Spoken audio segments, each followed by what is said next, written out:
Asansol Durgapur police কমিশনারেটের অধীন দুর্গাপুর থানার উদ্যোগে শনিবার দুর্গাপুর ইস্পাত নগরীর এ জোনের একটি হলে রক্তদান শিবিরের আয়োজন করা হয়। পাশাপাশি বিনামূল্যে স্বাস্থ্য পরীক্ষা শিবিরের আয়োজনও হয়।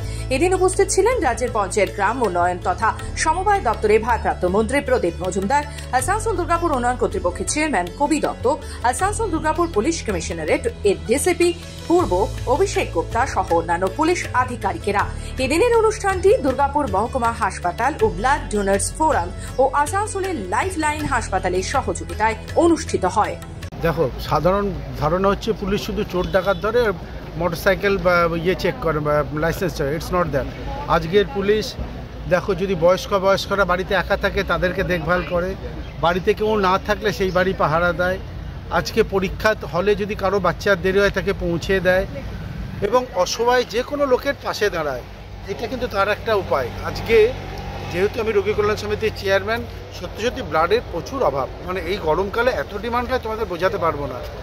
এবং শুধু অনুরোধে এরা যেভাবে এগিয়ে এসে যেভাবে কাজটা করছে, দেখো 100 লোকের উপরে এখানে ব্লাড কালেকশন হয়েছে, কত বড় সাপোর্ট মানে ফর হিউম্যান কাইন্ড, সেটা তোমাদেরকে বোঝাতে বুঝতে হবে নিজেদেরকে। এবং আমি আশা করব তোমাদের থ্রুতে আবার আবেদন করব সবাইকে, যারা আরও বেশি করে ব্লাড ডোনেশনে ব্লাডের প্রচুর দরকার। প্লিজ এভরিবডি কাম আউট, এই ব্যাপারটা অর্গানাইজ করুন এবং পুলিশের এই যে আদর্শ সেটাকে অনুধাবন করুন।